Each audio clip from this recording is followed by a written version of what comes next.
ఆ జీవము దేవుని కుమారుని ఉన్నది. దేవుని కుమారుని అంగీకరించిన వాడు జీవము గలవాడు, దేవుని కుమారుని అంగీకరించని వాడు జీవము లేనివాడు.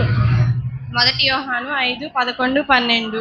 మరలా యేసు, నేను లోకంలోకి వెలుగు, నన్ను వెంబడించువాడు చీకట్లో నడవక జీవపు వెలుగు కలిగి ఉండని వారితో చెప్పాను. యోహాను 8:12. మర్నాడు యోహాను యేసు తన వద్దకు రాగా చూచి, ఇదిగో లోక పాపములు మోసుకొని పోవు దేవుని గొర్రె పిల్ల. 1 యోహాను 1:29.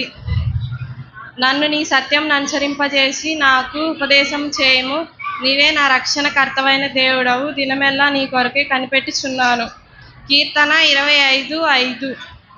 అరణ్యంలో మోషే సర్పం నేలాగు ఎత్తెనో అలాగే విశ్వసించి ప్రతివాడు నశింపక ఆయన ద్వారా నిత్య జీవం పొందినట్లు మనుష్య కుమారుడు ఎత్తబడవలెను. యోహాను 3:14-15. ఆ పండుగలో మహాదినమైన యేసు నిలిచి, ఎవడైనా తప్పికొన్న ఎడల నా యొద్దకు వచ్చి తప్పి తీర్చుకొనవలెను.